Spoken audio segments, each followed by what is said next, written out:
This is where we are in our model.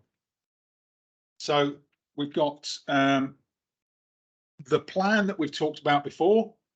We make sure that we're establishing trust with our teams, that the relationship's solid, that we are doing two things: investing in the relationship with our teams and making withdrawals and demands from people. Because as leaders, that is our job, right? Our job is to help people stay on track, and sometimes they'll need us to make demands on their time and their priorities so that they do just that. We start with a contracting. Oh yeah. Oh, I've gone off. Yeah, I think it turned off.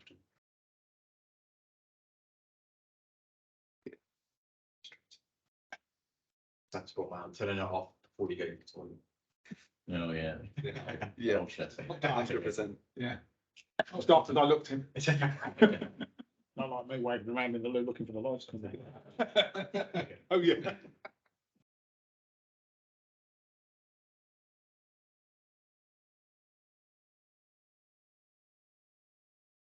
Oh, it is it. Yeah, that's all right. We're just changing the mic over, Stan. Hold on a sec. There we go.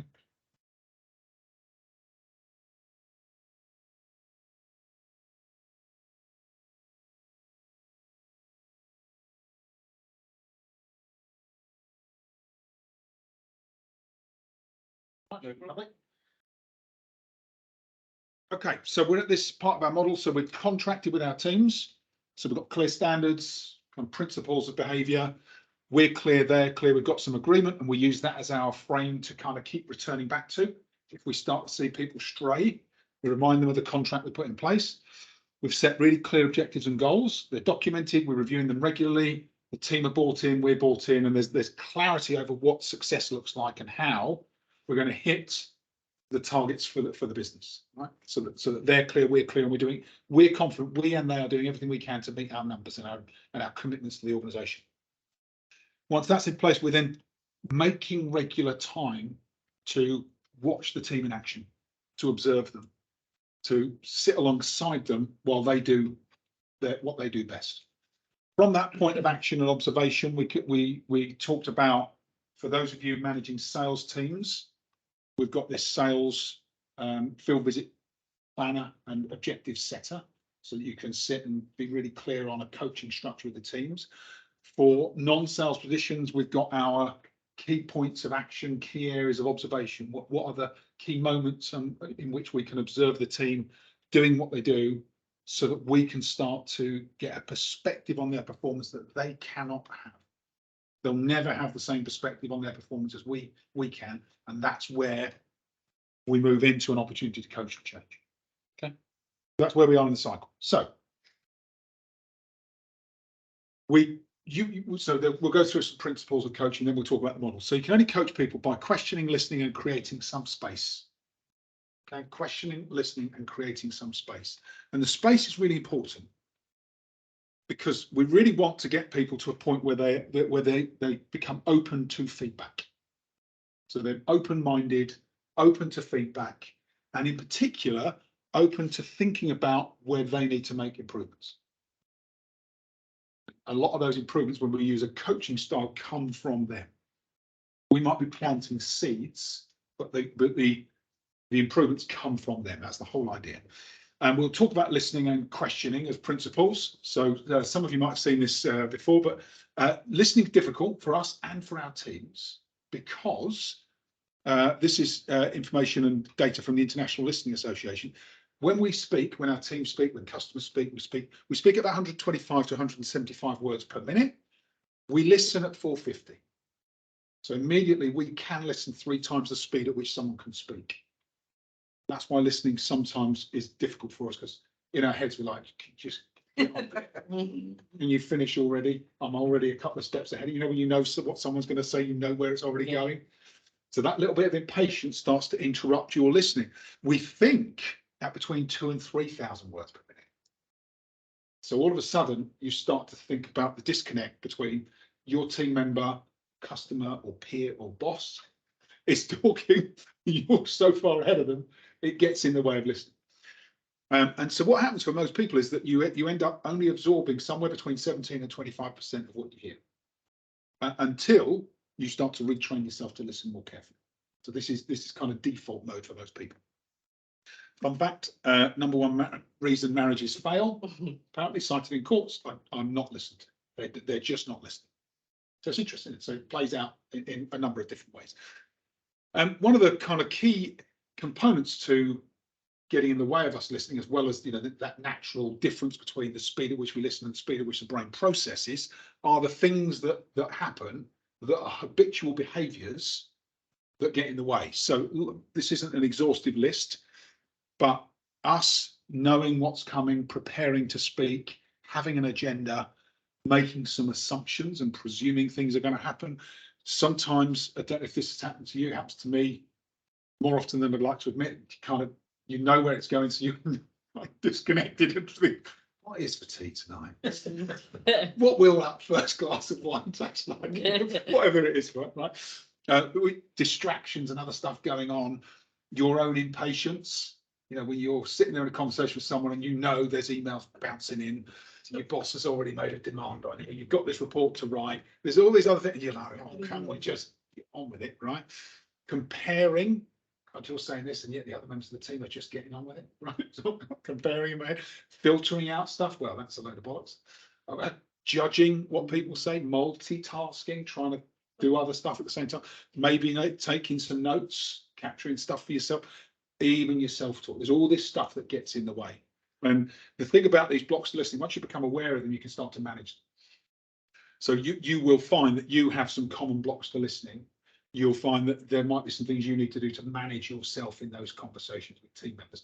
In your toolkit under the listening stage, we'll probably do all this together, so we won't do it now, but in a moment I'll get you just to fill out this 3 different elements to this. I'll get you to capture them all at the same time. So think about what gets in your way when you might be needing to tune into other people and listen.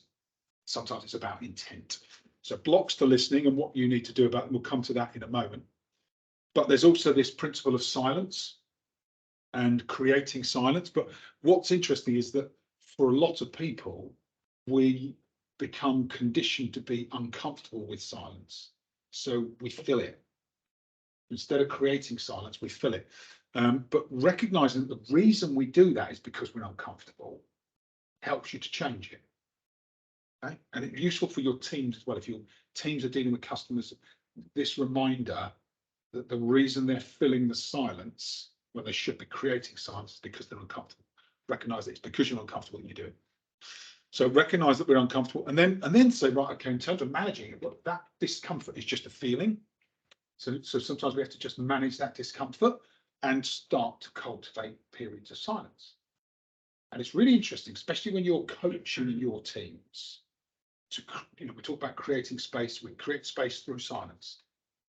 And once you start to cultivate periods of silence and you get comfortable with periods of silence, you'd be surprised at what starts to happen. Your teams will start to explore more, say more, think more, fill that space, commit more. It's really interesting. They reflect, they process, and they commit within the space that you create. And sometimes in a coaching type conversation, you need to do nothing more than just create some silence. You ask a question, team member answers. In your mind, you think, well, that's not really a full answer or what we need. And you just create some silence and they'll carry on. And it's really interesting because that allows them to process their own thoughts and the commitment that they need to make. And then in terms of listening, when I first trained as a coach, so it's coming up for 5 years ago now, I went through this Association of Executive Coaching program, 6-month program on coaching. It's really interesting. They talked about, we use this model from by two co-authors called coactive coaching.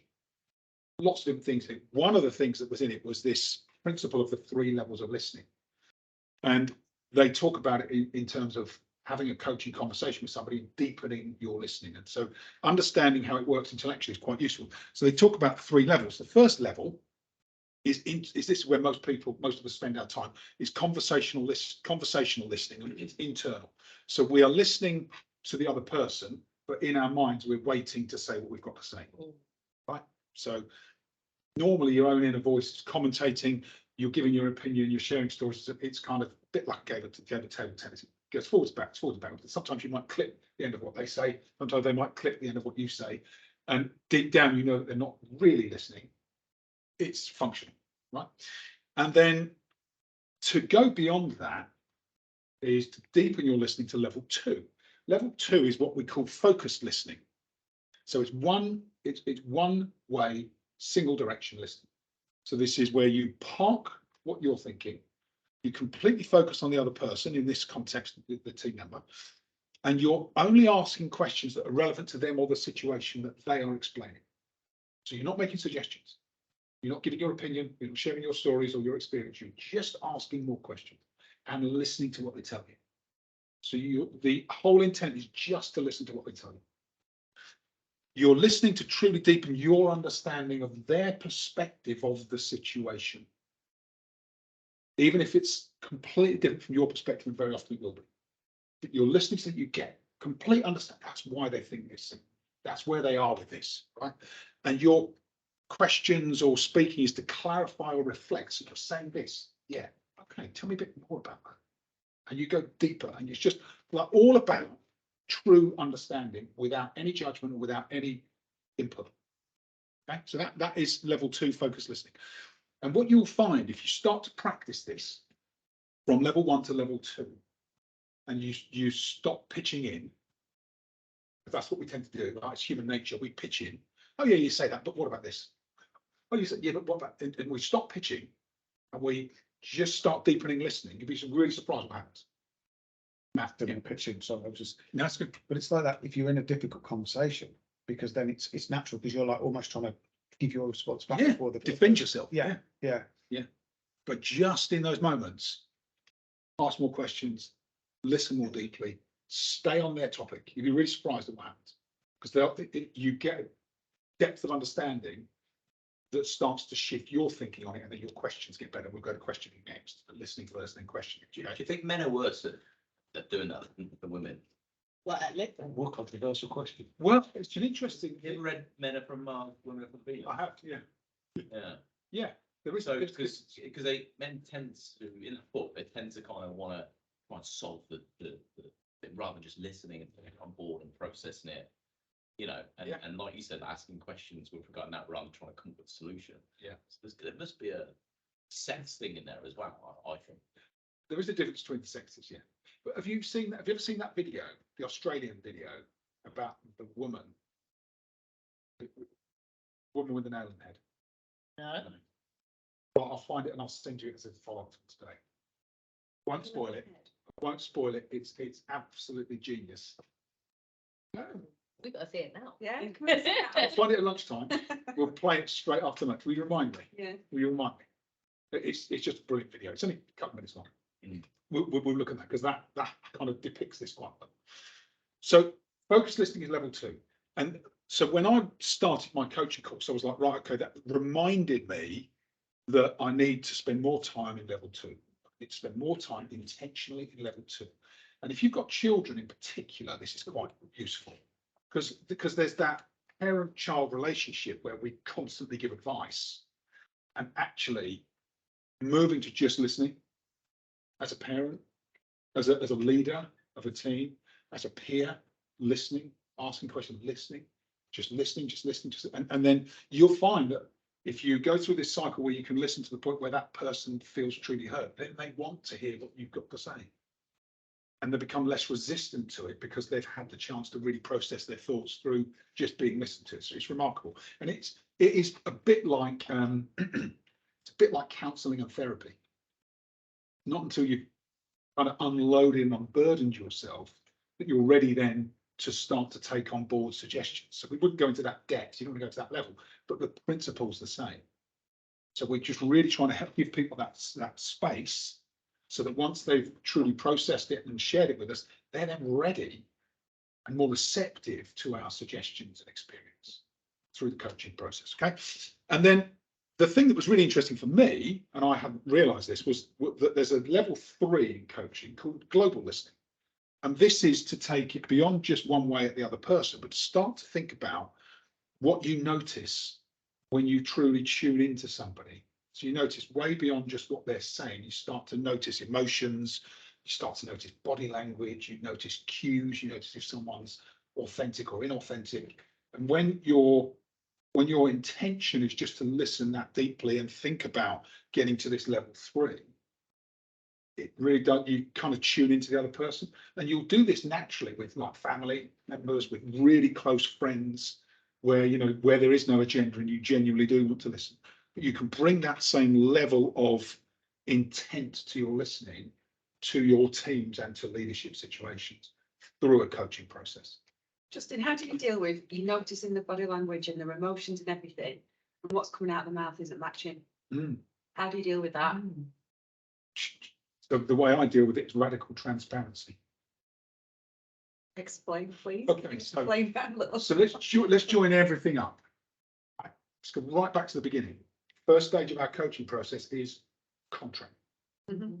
So in your contracting conversation, one of the things we will have committed to our teams is, if I sense or notice that there's some resistance, I'll call it out. Okay. And I'd like you to do the same to me. So then you get to a coaching conversation and you notice that someone's paying you lip service or something, and instead of going, okay, I think you're on board, you should just say, you remember I said if ever I sensed something wasn't right, I was going to call it. They go, yeah, I'm sensing something's not right. What's really happening? And so you've got some radical transparency. Right? I'm just going to be I'm always going to be transparent with you. If I sense it, I'm going to call it. I'm not just going to pretend it's all okay. And I wouldn't expect you to do the same with me. So this is one of those occasions. What's really happening? Because your intuition, right? Your intuition is just as important as your intellect. When you sense something isn't right, when you sense resistance, you're absolutely on the money. Call it, but call it in the right way. And this is why the model is so important, because the structure, the contracting gives you the permission to call it, and the team member's not surprised and going, no, there's nothing wrong. They don't get defensive, because you've already had the contract conversation to go, okay, yeah, all right, fair cop, yeah, there is something, and then they just explain it. What I'm really thinking is, or actually, we always go through this. I'm a bit skeptical, or I don't believe it, or whatever it is. And then once it's out, once they've said it, you can then discuss it, agree where you're going to go with it. And it might not be solved in one conversation. You might need to take some other action, and it might be something that you follow up with. But at least when they're honest and you're honest, it's something you can address. Make sense? Yeah. And it's a great theory, this. It's about practice. And you know, we won't always get it right. That's okay. Progress, not perfection. But it does make you think about conversations. I'm thinking now, conversations I've had with previous managers and stuff, Yeah. and thinking, okay, yeah, you are just paying me lip service. There's no listening going on here at all. You don't give a shit really what I say. You just want to get the conversation done. Or the other managers that you think about are actually the ones where I've really been more successful and feel like I've had a manager or a coach and somebody that's supporting you. You can. I'm just thinking about different conversations already. Yeah. Completely different, aren't they? Completely different. A great place to practice this, obviously, in our field is when you're at shows. Yeah. You're there for 2 days, you're talking constantly to like rapid fire to different people all day long. And you know, if you're kind of giving this a little bit of headspace, you it's pretty good, because you can really, it's like a real intense sort of environment, isn't it? To practice this. Yeah. Especially with the body language, you know, you talk about putting money zone out. I look putting like a massive pause in there. Yeah. Really Come from the freebie, and then now then like back in the room and they'll start engaging and all that. That's my little party piece. When you reinstate it, you go, welcome back. Welcome back. Come on in. And the Now thing is, if that does happen, you've then got a bit of a leverage in the relationship. Well, you know what? It's suddenly they're a lot more engaged. Yeah. You know, 'cause it's like, yeah. It's a realization for them that they were actually doing it. Yeah, sorry, Stanley. Yeah, no, it's all right. I've just had like just sort of an example on this actually. So in the past I've had sort of the same conversations over and over again with, you know, certain sort of people in the business. And then I have changed the way. I've then gone into another meeting and thought, you know what, nothing's changing. What do I need to do? And I have actually really paid attention and changed the way that I've listened. And then by doing it, I've picked up on so much more and actually been able to have like another level of empathy for the person, you know, whether I agree with actions or not, it's given me another level of empathy to understand their point of view, like in depth. And then it's really interesting because then meetings you have from there, you understand them better, you understand the situations you're getting into better, and you can actually deal with it a lot better and sort of implement changes. And then, you know, you then know if actually it's not something that you're doing or your organization's doing, and it's actually something that this person needs to work on because you've actually took the time to really listen. You know, I've had to sort of be in the situations where I've really had to change my listening. And I think one of them sort of stemmed from because I know we covered this a lot in the sales training, didn't we, Justin? And it was sort of from that listening training and the sales training. I was like, oh shit, okay, I don't listen, I get distracted. Yeah, I have a lot of conversations with myself when I'm listening, and I need to stop that, as certainly with, you know, a couple of particular people in the business. Yeah, it's good. Yeah, thanks. Great to hear your experience of going through it and developing it and what you've noticed. You're right. The other part of it is the empathy for the other person's situation. I had my previous manager, anytime you'd have like your one-to-one, as an example, she would always be like, oh, hang on, I'm just almost going to finish. I've just got to type up something, I haven't finished. And then she'll ask you a question and you'll be going, and then you start doing that in the background. And after a while, you'd be like, well, this is kind of rude because you're not listening to me. And it wasn't just me personally, it was just her, because she was constantly distracted and didn't know how to stop. So when I became a manager, that was always in my head, that I never wanted to be how she was, in terms of not like, you know, being able to say, right, I'm all ears. You have my full attention. What's happening. So, and if I know, you know, sometimes it's a bit crazy in the business and I might need to bring my phone in, I say it's just because I'm waiting on Sean or something, so I might need a gap just to have that and then they're aware, so they might know that there might be a little something. But overall, I still do get distracted, and sometimes I can get impatient because you find a lot of people who talk quite slowly as well. So, and I'm quite right, what's the next thing?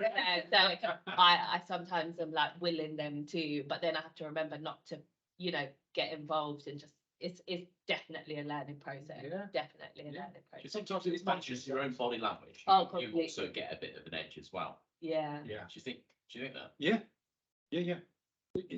Just being more self-conscious can sometimes block to listening, because you start to have this conversation in your head like, oh, do they notice that I'm feeling a little bit edgy or whatever, or impatient? Or so you do have to manage it in the big thing is managing it in advance. If in advance you have this intention to deepen your listening, to ask better questions, to be empathetic, to understand the other person, that really does make the difference. If you go into that, I've found if I go into those situations and I haven't primed myself, I go on to autopilot, and then I'm not as attentive a listener. I disconnect. My phone might distract me or whatever. By setting an intention in advance of those important discussions, you can completely tune in. Very often that's all it takes, is just, you know, what we're doing now, becoming clearer about how we want to improve listening. Like introverts take longer to respond and process information. So if you have an awareness of that, you know that you're going to have to give that person more time to process what's been discussed and then respond, versus an extrovert, which can off the bat immediately kind of respond. So know that those personality traits in your team, that definitely help me. So I know that I'm going to have to not go to default mode and be like you said, problem solver. I'm terrible at that. My wife always picks me up on it. She'll tell me something and she wants an emotional response from me. That sounds terrible. And I'm like, I'll tell you what, you could think about doing blah blah blah. She's like, I don't want to solve that. So just listen. That's why I said. We'll come to that after lunch. But you're absolutely right, Tim. That introvert extrovert difference in your teams is also important, because introverted people will need a bit more space to think things through. I can't remember what I've told you this in previous sessions, but I don't know if anybody's done insights training. Insights, the colours and the different personality profiles and types. And there were a couple of big light bulb moments for me. One of the big light bulb moments was that extroverted people think while they talk. The talking helps them think. I do. Introverted people need silence and space to think. So they're completely opposite ways of processing and explaining information. When you recognize that, you think, oh God, as an extrovert, if I keep talking as I'm thinking, the introvert must, I just need you to shut up so I can process it. And so that difference is so important to recognize. We see it in Friday afternoon sales meeting, there's 20, 30 of us on a call. There was a certain group of people that every week are the ones to talk. Yeah. And nobody else gets a word in edgeways. But nobody manages that. Yeah. And I just think the people that don't say anything, they're not saying anything because they're not engaged, or they're not saying anything because they're just like, you know, there's no point competing. Yeah. They're just going to say everything they want to say anyway, or I'm not going to be listened to because why, you know. Yeah. It's interesting to. Yeah. And there's a couple of things. One is facilitation of that. And the other is the coaching conversation with those team members out of the meeting to just say, you know, could you create a bit of space for somebody else? Because what happens is some of those ones then will go to the smaller meetings we have, maybe like a European meeting, and moan like hell that, well, that's not right. You should have fed back in the meeting then if you didn't like it. Yeah. But I didn't want to, I couldn't get a word in edgeways. So we find sometimes in our sales team meeting that the introverts might email later on down the line or drop a Teams and say, oh, have you thought about this? Or have you thought about that? If we're talking about ideas or, you know, processes. And it will always be a great idea or something that we can easily apply, but they just would never pop up and say it in this kind of. Probably too big a group. Like what you've been saying there, if you've got 20, 30 people, that's too big a group for it to be interactive. It's, you're only ever going to get a handful of people that their voices being heard. Yeah. You need to kind of structure. Well, it got nicknamed, when it stopped being the Friday salesman, it became Sam show. Sam was always the one that loved to speak, you know. Yeah. And it was like, and then the chats are going, oh, here we go, the Sam show stuff. It was a thing. Oh, wow. That's when it's not. Okay, so we've got our 3 levels of listening, and then final part to listening is active listening. So we talk about deepening listening, but then there is the principle of active listening. So repeating keywords that you hear the other person say, your team member says, acknowledges your listening, reinforces that you've understood what they're saying and what they need.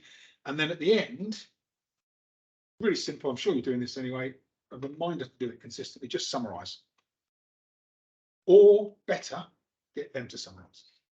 And then it forces the summary forces you both to be more attentive and start to improve your influence.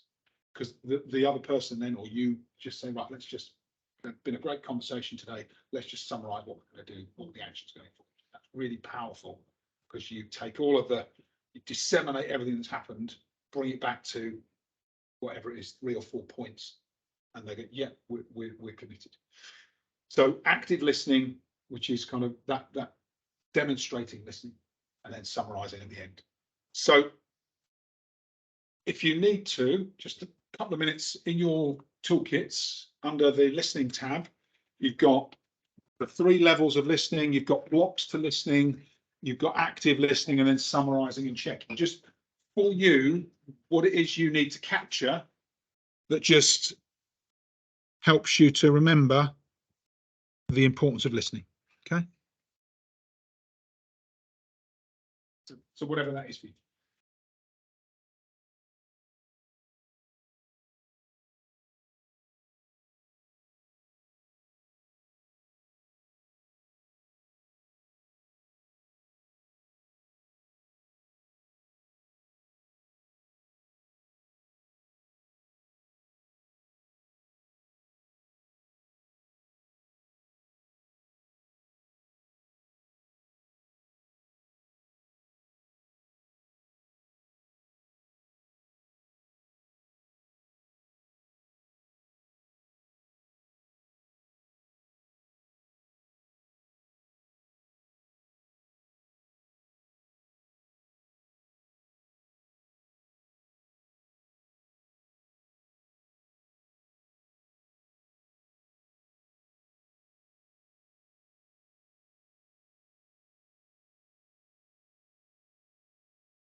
Put the slide back on, that's got these, Which one? the one that's got one. Again. Again. So they're back, so down now. Oh.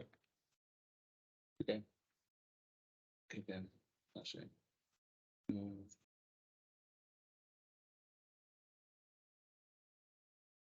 Slide that had all the. Yeah, that's it. That's it.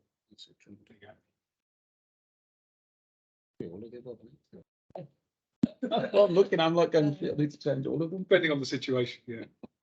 But what you'll find is there'll be a couple of things that underpin them all.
Biggest one on blocks to listening is preparing to speak. Most people put down as number one. Yeah. One of the things I remember learning that wasn't the first time I learned it. That's right. I remember learning it and thinking, right, actually, I can't remember who taught us to do it. Someone running a course said to create an intention that in every important conversation you have where you want to reduce your propensity to prepare to speak, to intentionally put a 2 or 3 second pause between when someone's finished and you started. Someone finishes, like completely finishes talking, and you acknowledge it. Wait, you don't, over time you won't have to keep counting. You might go 1, 2, then start talking. And I noticed after I did that, people started to tell me more, you got the sense that they really thought and felt that you were listening, because you didn't immediately go, yeah, and as soon as they finished. Talking about obviously the right meeting, because we were saying directors do that a lot. Noticed a lot of people in director and board level, they always pause before they speak. Yeah. What is that? Probably conscious of this. Being conscious of it. So I screen, yeah, Is it? they've run out, that's what my mum was saying. When they played the signing, they've run out. Yeah, don't bother going.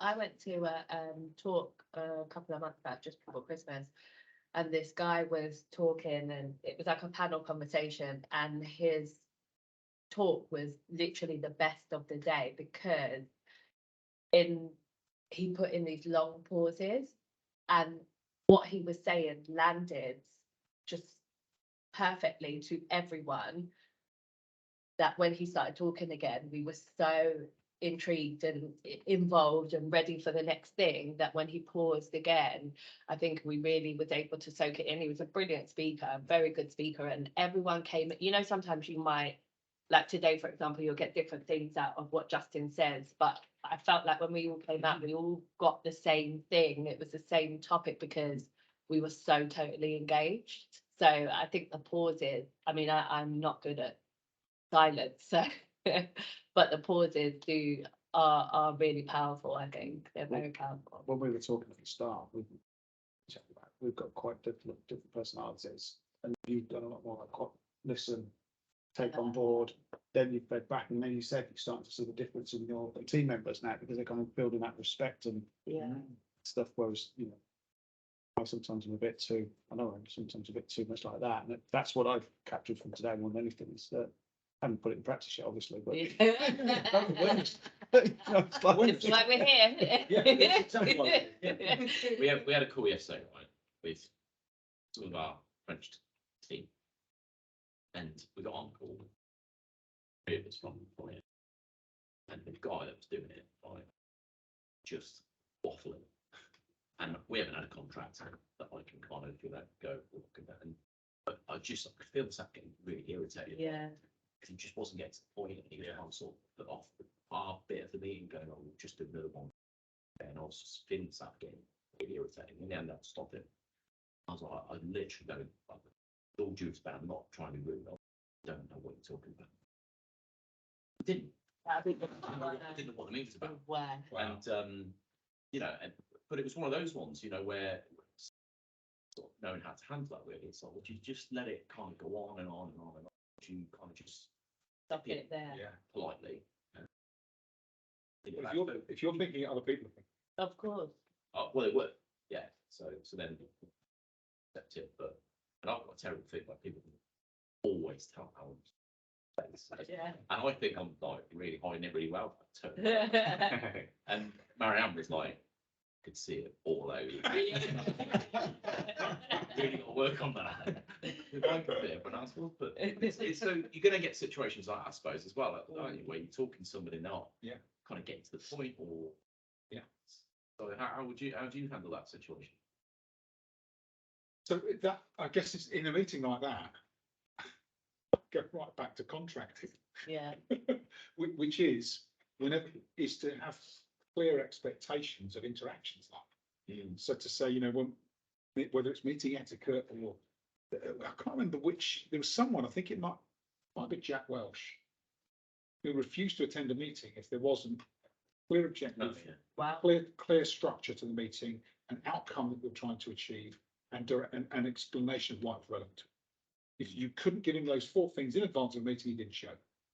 If you turned up at a meeting, it was just, "Oh, we're here to discuss this broad topic," he was like, "No, I'm not." But I do get that though. Time is so important, and you don't want to waste your time just having a chat when there's so much other things you can be doing. So there is something about so you've now had that experience with that person. Now they're gonna be learn right in advance of any meeting with that person. I will make sure, whether you do it by email or a quick conversation beforehand, to say, based on previous meetings, I'd like to help you to get really clear on what it is we're trying to cover in that meeting. What outcome are we going for? How is it relevant to everyone in the meeting? So that you start to help him or her actually start to self-manage better. In that situation. And to do it outside of the meeting. So if you do it in the meeting, it could be a bit exposing and you'll meet resistance. To do it outside of the meeting in advance of the next meeting can be quite powerful, because you say, "Look, I've got your best interests at heart here." In that last meeting, it felt, as you know, because I voiced it, that this was, it didn't feel relevant, or we didn't understand what was happening. It felt like it could have been, using a lot of time that could be better spent elsewhere. Actually, in future, can you get this to this in place with you? I don't ever go into a dealer meeting now without an agenda and without sending it to them in advance of the meeting. And I actually got into a meeting on what day was it? Tuesday, Wednesday, and one of the people in the meeting said, "So what's the agenda?" And I was like, "Well, if you'd read your email that I sent 2 weeks ago, you would have seen what the agenda for the meeting was." Yeah, puts you in the driving seat. Brilliant. Yeah, absolutely. Very good, very good. Okay, all right. Happy to catch. So that's questioning. Sorry, that's listening. Now it's gone to questioning. So let me skip forward. So we cover listening first, obviously, because we want to make sure that we're listening before we ask questions. But then we want to think about the type of questions that we ask. So coaching stage of our process is vital. This is all about slowing down. We talked about listening and remembering everything we need to know about how to influence and persuade people is in them. It's in their own head. And the way we get it out is through questioning and listening. So we're listening. Some of you, this will be a good reminder for some of you, for others, it might be a new distinction. So we have to know the different types of questions and when we use them. So there's 3 types of questions that we use in coaching. Open questions, which get people talking. Closed questions, which stop people talking, get them to commit one way or the other, yes or no, right? And then there are probing questions, where we might have asked an open question, we haven't got what we want, so we have to go deeper in that same area. Okay. And open questions, as you'll all have heard of the kind of, actually, I think it was on that last slide. Yeah. What, how, where, when, why, which are all open questions, but actually the most effective way to ask an open question is just to remember what or how. If you want to get someone talking, just ask what or how, and they will start talking.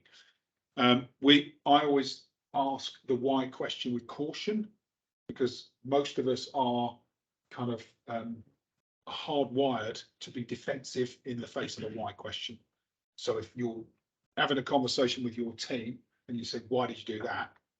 You will prompt defensiveness. Well, it wasn't as simple as you think, or well, it was a good reason for it, or you didn't understand the situation. So you prompt defensiveness without realizing it. It'll be the same with customers. It's the same with anybody you're talking to. So you could always change your why question to a what or how question. Okay. So what happened to cause that? What was going on when the situation, or whatever it is, right? Or how did you come to that? And it just softens the question, because then people find it more objective. But when you ask why, you trigger defensiveness. It's interesting, because why question is a question that a kid asks you, and I'm like, Yeah. why, Yeah. why, they just, why, Yeah. when you're like, It gets frustrating, doesn't it? yes, yeah, it does, yeah. Yeah. Because even we are hardwired to be defensive in the face of the why question. There are some times when it's useful to ask a why question. One of them is I talk about in reverse. So instead of why did you do that, you might say, so why would you commit to do this in future? Okay. Yeah. If you're going to make this change, why would you do that?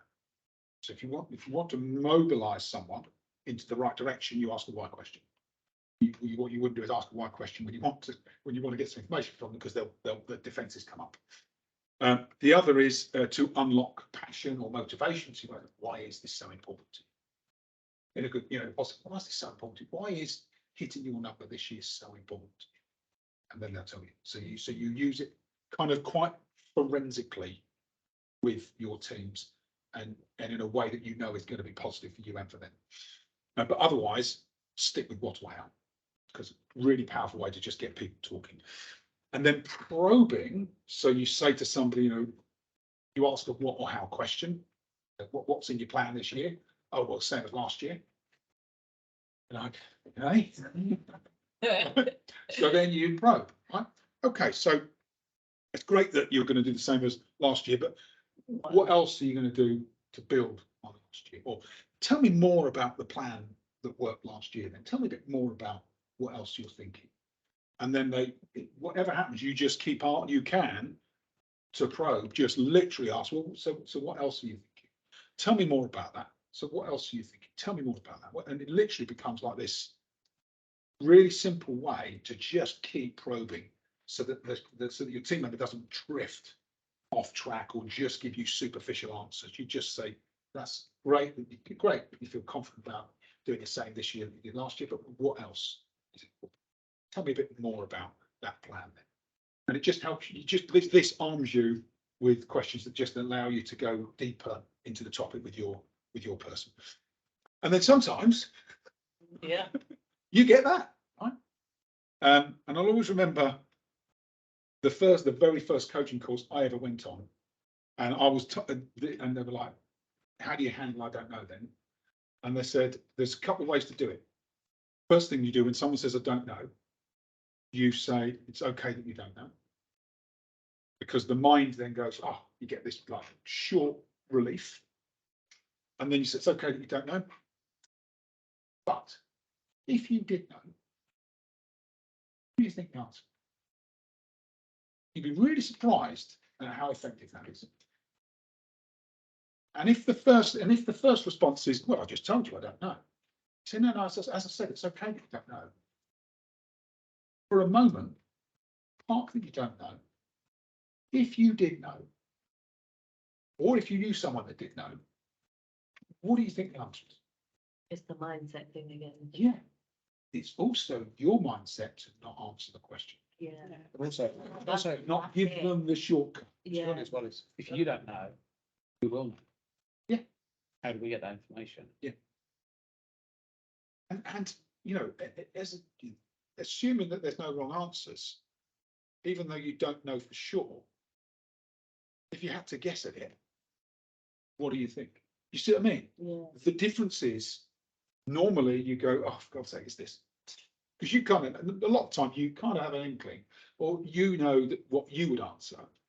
And the minute you place it as a suggestion, you get resistance. Because that's how people operate. That's human nature. You'll immediately be met with resistance. That's why it's so important to get them to say it. It's an easy trap to fall into, isn't it? Simple, yeah. So, Yeah, so easy.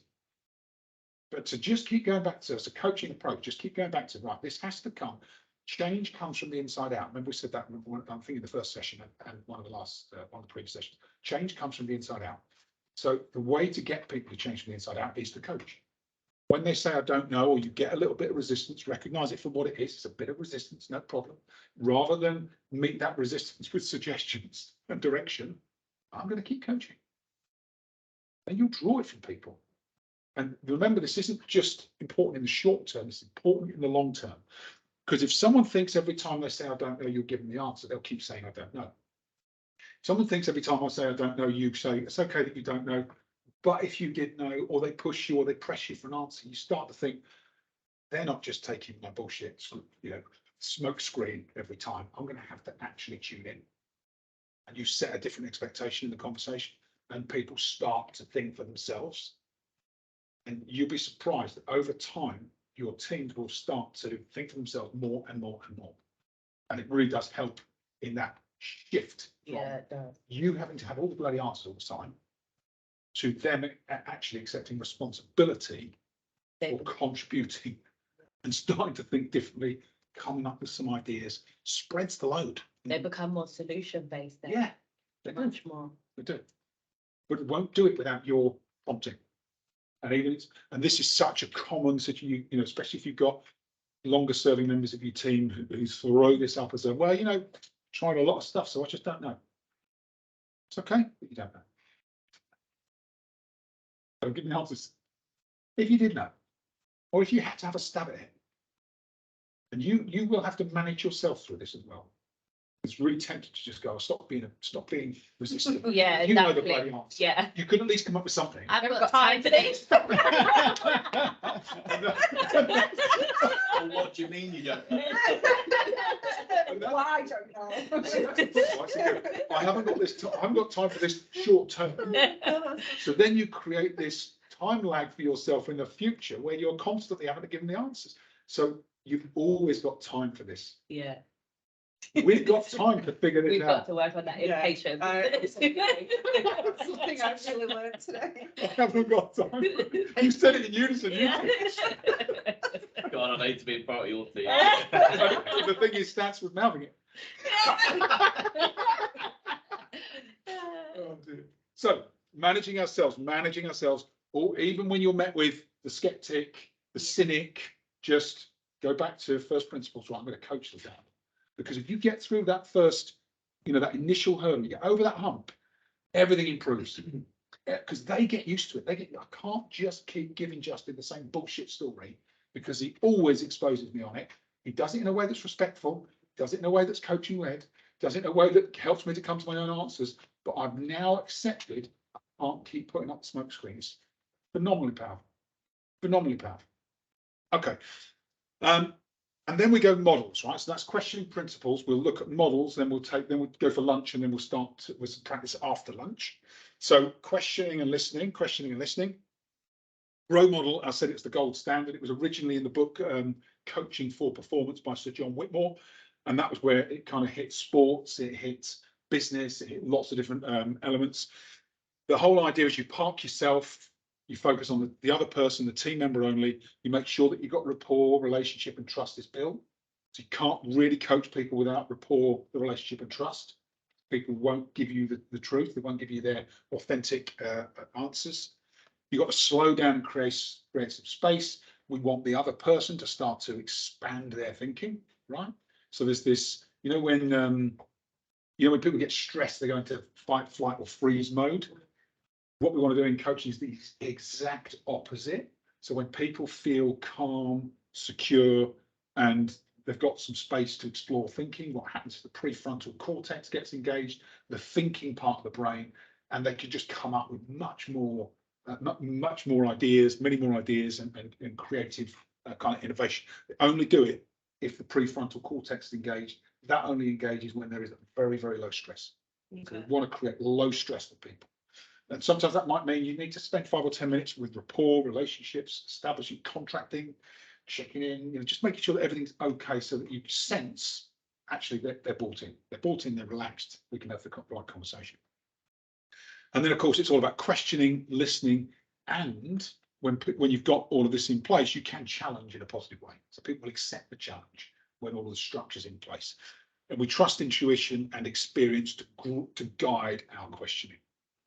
And so the GROW model is 4 stages, and the word is a mnemonic for each stage. So the G, we start with the goal. Okay? So you might have framed the conversation. We're going to have a coaching conversation today about your plans for 2023 or a specific situation. And what we're going to do is take a coaching-led approach. So the idea is I'll ask you some questions. Those questions are really going to help you just get clear on what are the key components of that plan. How does that sound? The other person says, yes. Okay, let's start with the beginning. What is it you're trying to achieve? Right, so the G is the goal. Then we go to reality. So I'll show you some questions in a moment. Then we talk about the options that are available. Then we talk about what will they do. Okay. Right, so you can imagine this just will stick in your subconscious really quickly. Goal, reality, options, will. And here's the structure. So some examples of questions. So what is the goal you're trying to achieve? They might say, right, I've got the sales target, I've got pipeline, Okay, but for you, what's the ideal outcome? And that they might expand on that. So, well, I just want to be confident that I know which customers I'm going to talk to, which accounts I'm going after, which partners I'm working with, yada, yada, yada. But you go, so goal, then ideal outcome. And if you think about like, this year, if you're going to really hit the highest levels of performance, what does that look like for you? What does that mean to you? Really high performance. So lots of different, and there's loads of ways you can ask this question. But what we want to do in the first instance, when you're having a coaching conversation, normally someone's going to be stuck in a problem, or they'll be in a position of, like defensiveness or resistance. The antidote to the resistance, once you've connected with them, once you've given them some space, you've expanded their thinking, move them from the situation to part of the situation. What do you want? What's the goal? What are you trying to achieve? And most people don't start there. They start with what's the current situation. When you're steeped in the current situation, it's really difficult to see the outcome. So we reverse that by starting with the outcome. So goal first. Once you've set the goal, or they've set the goal, once they've set the goal and the ideal outcome and describe what might be for them, there'll be this kind of elevation in their energy. As they start to think about achieving what they want to achieve, to set a vision for it. It's at that point, once they're clear on that, so then you get clear on that, you summarize it together. So this is what we're looking for. This is what we're aiming for. Yes. Once that's clear, then you say, okay, brilliant. It's great that we're clear on that. So where are you now? What's the current situation? What have you tried so far? What's worked for you? Okay, what's been a challenge? What could you have tried that you haven't tried? So you just want to get to the point where they're like, goal first, then they come back to reality, describe the reality. And once that's clear, then we move to the next stage, which is, okay, options. We start to think creatively. So what options are open to you? What do you think you could do differently? What would you do actually if you were guaranteed to succeed this year?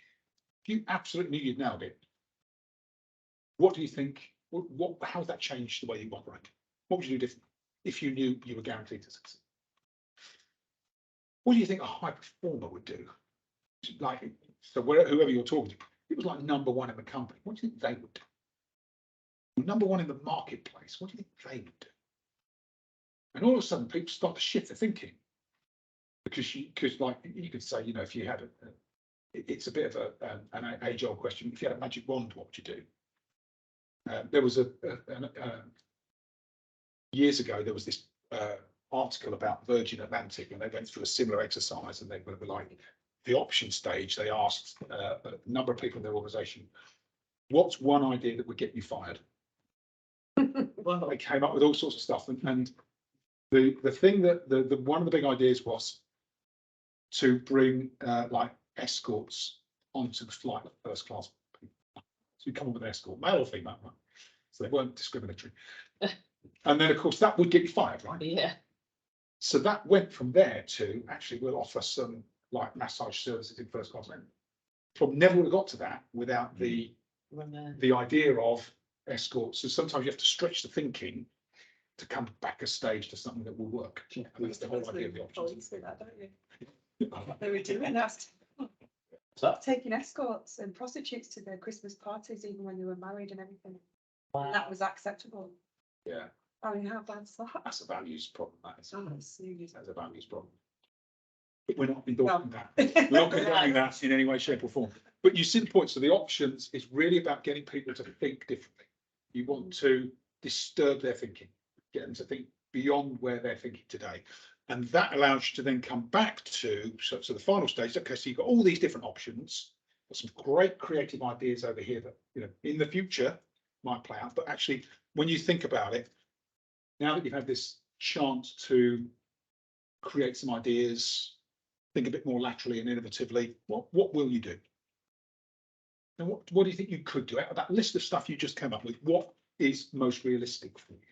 You bring them back down to earth. What will you do? Okay, so now that you're clear on what will you do, when will you do it? So the will stage is all about commitment. And there's lots of ways to do this, but what do you need to do to fully commit to this then? And this question I really like because it puts the onus on them. How will I know you've done it? If you change that question slightly and say, is what do you need? What do you need to do? You could ask it, what do you need to fully commit? So it's kind of saying, well, what do you need from me for you to fully to commit to this? Yeah. Well, if you think, Which could be accountability or review. Yeah. And there's no right or wrong. These are examples. You can tailor it to your situation. How will it feel when you've succeeded? How will it feel when you've done it? Would you do that as an individual conversation, or could you do that in a meeting Could do it in the meeting. Yeah. when you're showing the targets? Yeah. You can do this. Would you go kind of around the room and ask them sort of questions? And Yeah. You can definitely do this as a team exercise. You can do it individually. It works in both contexts. Yeah. well, I'm just how thinking, would you measure it? Yeah. Having that as the model as well. Yeah. Because you need to, it's all well and good, how do I know you've done it? 'Cause you may have done it, but then you kind of got to measure the goal up as well to see whatever you try to achieve has worked. How are you going to measure it and keep me up to date with program? Yeah. There's what's really good is just you get the structure there, right? Yeah. So goal, reality, options, will, and you can, as long as you've got in your head. So if I sit down for a coaching session with somebody, this is the structure. So I'll start with, okay, you might do a quick recap. Where are we? How's it going? How's everything? Yeah, what's been happening? They tell you, great. Okay, so in terms of today's discussion, what is it we're trying to achieve? What's going to be useful for you out of today's discussion? What goals that you're currently working? And they'll tell you, it's all question led, and you'll be really surprised that there will be points in this where you might have some ideas and suggestions. So the way I do that, so you normally in the options as part of the stage of the process. So I might say, what your options? They'll have lots of different options, and I just say, so I will say something along the lines of, I'm just going to pause the coaching mode for a moment, if that's all right. And I'll be smart. Yeah, of course, yeah. And just tell you about an experience I had in the past that might be useful. And they go, okay. And I don't say, why don't you try this? I will say, I had this situation with this type of customer or this type of team member in this business situation. And what I noticed was I was doing this and it wasn't working. And they'll go, and they reckon, I'm not doing that, and it's not working. So I had some feedback and I spent some time, thinking about the situation. I asked a couple of colleagues, and actually what I found was that when I switched from doing this to doing this, everything changed. And they'll go, oh, right. And then they'll start asking about it, and they go, well, I'm going to switch back to coaching mode now. That's all right. So based on what we just described, the experience I've had, how do you think that's relevant for you in this situation? And then they'll go, well, I've been studying it. So change comes from inside out. So you planted a seed, and that seed isn't me telling you what to do. It's me saying, I had this experience. I've been through a similar thing to you. Instead of that, change to this. And then they pick it up. Because what you've done is you've effectively gone, I'm putting that down, and now it's up to you. If you want to pick it up, and you coach them to pick it up. It's really interesting that rather than saying, I think you should do this, and then people go, yeah, but I don't think that's going to work for me because this situation is different. And you see what I mean? We've all experienced that, where you get this inherent resistance. We've all done it. I've done it. Where someone tries to give me advice and I'm like, yeah, I'll think about it. I'm like, because there's this, I don't know what it is, we're just inherently resistant to other people's suggestions. But if you hear it as, this is an experience I had, which is similar to your experience, I made this change and actually that made a real difference. And then it switches to, what, how could you use that? You inherently want to pick it up. It's just like a one-step removed process. So that's GROW model. OSKAR model. So you notice this is a mnemonic as well. So starting point's the same. What's the outcome we're working towards? The next one then is the scale. We talked about scaling. Matt asked earlier what was the difference. The difference is that we have a scale here. And then the K is know-how. I'll share some questions with you on this in a moment as well. The A is action, which is like the will, and then the R is review. So it's outcome, scale, know-how, action, review. And the outcome is same as the G in the GROW model. What are you looking to achieve? What's the ideal outcome? What does high performance mean? Or what would high performance look like? The S is on a scale of 1 to 10, where are you now? Okay, so they say like, this is what we talked about earlier, so 4, 5, 6. On a scale of 1 to 10, where do you want to be? I think it's a 9 or a 10 or whatever. On a scale of 1 to 10, how much confidence do you have you can get there? Just examples, you don't have to ask all 3, but it does get really, it's amazing how that helps people just to start to make it more objective in their own mind. And then know-how is a bit like the option stage. So what are your options? When have you been able to achieve something like this before? But it's also about them tapping into some of their resourcefulness. Who do you know that's done this already? So they start to go, yeah, okay, actually, this isn't completely alien to me. There's a bit of, I have some recollection that this is possible, or it's possible for me. And then we go to action. What will you do? When will you do it? What will you do differently? When will you do it? What would you do if successful guaranteed? So you're kind of linking that final stage with action. And then to, I think, Chris's point about, numbers and measurement. Okay, what does success look like? How will I know when you've succeeded? How will you measure progress? How will you stay on track? Or how can I help you stay on track potentially? So review. So the GROW model with the goal focus at the start is the most common model because it's so easy to remember. GROW straight away. The outcome, the OSKAR model is slightly more. You need to think about it a bit more because you've got the scale, you've got the know-how, the action, review. But over time, once you start to use these models, they become embedded in your subconscious. You do it naturally. You don't even have to think about it. And sometimes I will use the GROW model, so it'll be like the GS row model. I'll stick scale in the middle. But I'll still stick the reality. You know what I mean? Because I can never remember all the stages of OSKAR. And then there's this final model we'll talk about. Then we'll take a bit of lunch. Is that all right? I think it's that right. Yeah. Then we'll take a bit of lunch and we'll come back and do a bit of practice afterwards, and we can do a quick recap on these if we need to when we come back after lunch. So solution focused is a framework. So it's a way to think about coaching. So we think that you would combine and blend this with the GROW model. So you've got the GROW model, and then you think about this 4-blocker, which is solutions focused coaching. What solutions focused coaching does is it starts you and your team member thinking about, on the x-axis, what's happened in the past and what's happening or could happen in the future, right? And on the y-axis, thinks about them, the person in front of you, or a role model or someone that's already achieved what they're trying to achieve, right? High performer, best in class. And so then, as you're coaching, particularly useful in the options model, you might say, well, when have you been able to do this in the past, or something similar to this in the past? And they recall what it is they're thinking and reproduce it. So I've got to recall what worked, and I've got to reproduce that in the future. Okay. If they say, well, I've never done anything like this. Okay, no worries that you haven't. Who do you know that has been able to do this in the past, that's met, a really high target, or that's come back from the same challenges you're facing? Who do you know that's been through that? So then they might have to do a bit of research, have to go and talk to some people. But then they can research that and replicate it.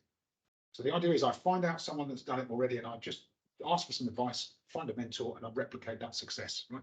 You might be that person, or someone else in the team might be that person. If they don't know anybody, then you go, okay, well, if you are going to do this in the future, this is the classic options model. What do you think you need to do to anticipate what needs to happen and elevate performance? And if they can't do that, final one is, okay, well, who do you know that could do this in the future? Who do you know, or who do we know as an organisation, as a team, that they might not have achieved it now, but we think they could do it in the future? And you say, well, and then normally there's somebody, actually, the person who's got the highest likelihood of this is probably John. Isn't that what good leaders do when they're spotting talent and saying, right, okay, I'm looking at skill set you've got, proven ability, pushing people towards a role they may not have considered themselves in the past? Yeah, they're really thinking about predicting the future. Yeah. You know, when you look at your team, you've got some people that are really good individual, like say individual contributors, but never ever going to be a manager, don't want to be a manager, for example. Don't put them in an environment where they're not going to succeed. Yeah. Okay. Yeah, it's interesting. Can you use this a little bit differently as well if you're getting like a lot of pushback from someone? Yeah. I gave that example earlier about this incentive. You know, there's teams that they didn't think it was achievable, so didn't bother putting the work. But there was a few of them, real small handful that were. And so what I tried to do is say, well, because I'm like, it's completely unachievable. So I'd use one of them as an example, which would be the role model. Yeah. I would then say, you know, he's clearly doing something right. You know, let's look at what he's doing then, see if it can be replicated. So you'd use it in that way, while if you're getting a lot of pushback from someone. Absolutely. Because you think about it, nothing's impossible. Not really. So, anything you're looking to do, someone's already done. Someone's done it, even if they're not in your organisation. Somebody's done it. So the whole principle of the solutions focused model is that you can get that team member, even with maximum resistance, to recognise that somehow this is possible. And for them to make it possible personally is just about tapping into the right resources, learning what it takes, and then executing the plan. And I think that can really, actually, as a coaching leader going into conversations with your team members, just the models and the frames of reference can give you confidence, because whatever comes up in terms of resistance, you just go to the model. And you don't have to have the answers, you just have to have the questions. I think that's what's good about that. Just gives you complete confidence. And you literally, with the combination of the grow model, drive in a bit of scale if you want to, remember the solutions focused framework, and any question you want, any topic that comes up, any resistance, any issue, you just refer to this model and it just gives you the signposting to help that person to overcome their own resistance to the situation. Really powerful. And it's all question led. So you sit there and think, and you'll get to once you start to use this, you get to the end of conversation and think, God, that actually works. And I haven't had to press people. But you can remember that the point around, especially if you've contracted for a coaching conversation, if you're going to start to give some advice, pause the conversation, do it deliberately. Talk about an experience, not some advice. This is what I noticed happened, or this is what I noticed this other person did, and this seemed to work. Okay, let's go back into the coaching, re-establish the coaching conversation, let them pick it up. So you put it down, you let them pick it up, and then it's as if it's come from them. Been expert on this before. You've got just under a week to master. Just under a week to master. Cancel your weekend plans. Well, it's already. What would you need to do?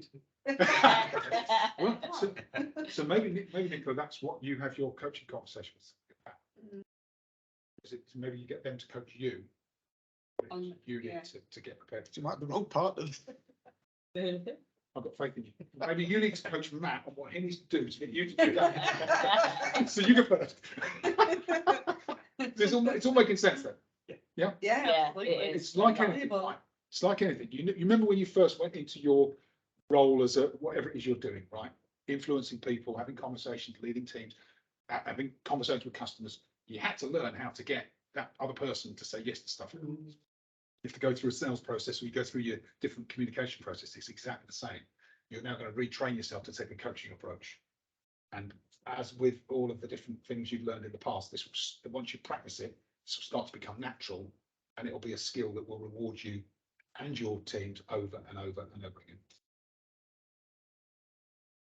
Okay, should we get some lunch? Yeah. 10 to 1. 40 minutes, okay? Come back at half past. Yeah. All right. Yeah. Cool. Stancy, is that okay with you? Yeah, perfect. Great. About half past. All right. See you in a bit. Thanks, Dan. See you then.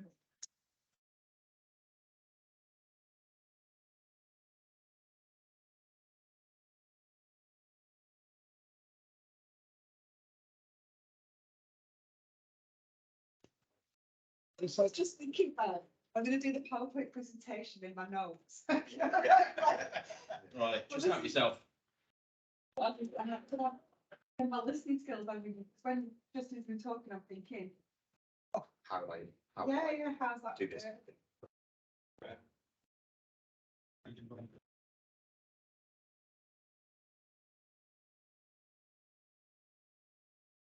Yeah, it's gone cold, isn't it? Mm. Is it else cold? Yeah.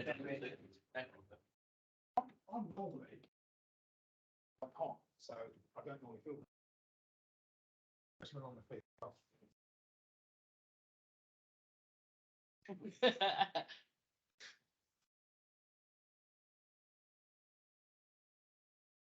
Turn this off. Yeah.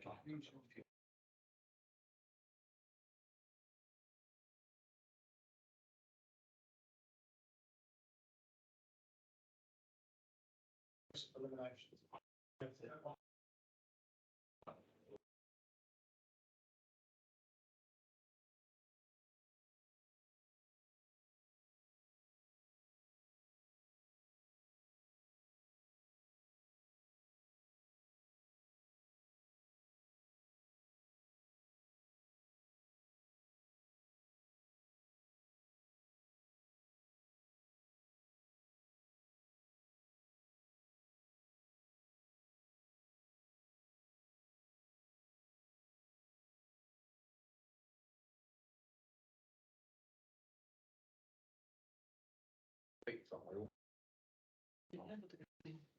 So I just say that the same size. Yeah. Someone threw that.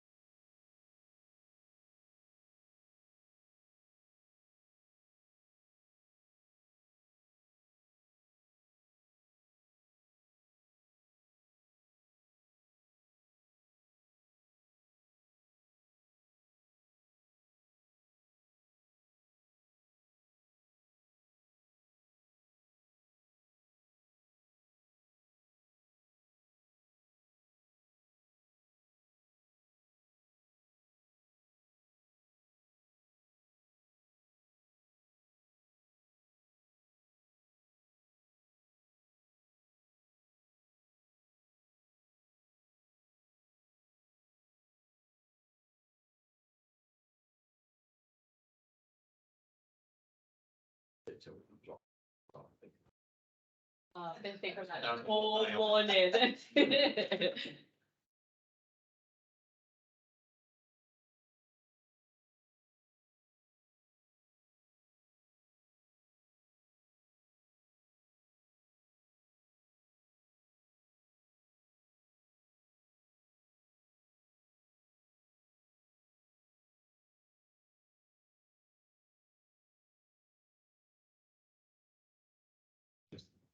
I'll get back into stone.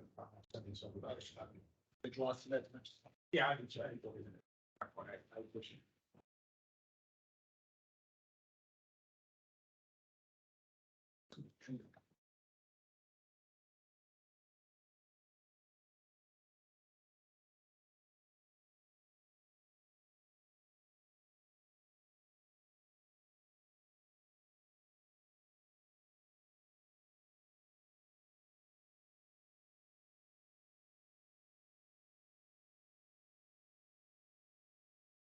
I think it's almost correct. I wasn't here last time yet. Oh, we did, all right. There's someone in the building. They have. Big Got a in the kitchen. really good setup here, because I know this is, they do quite a few courses. Yeah, yeah, loads of them.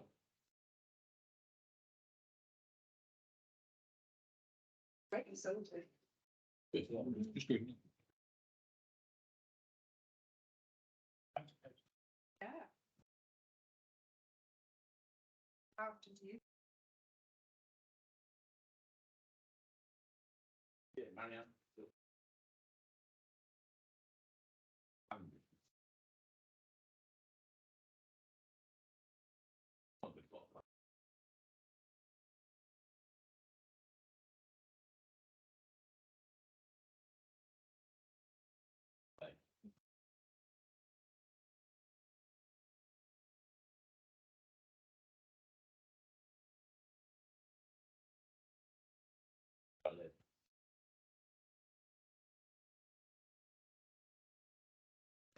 Can't stand the comments and all.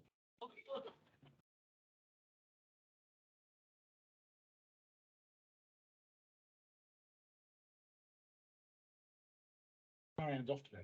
She meant to be off today. Yeah. Yeah, not a protest. Right, that's it. Right, William.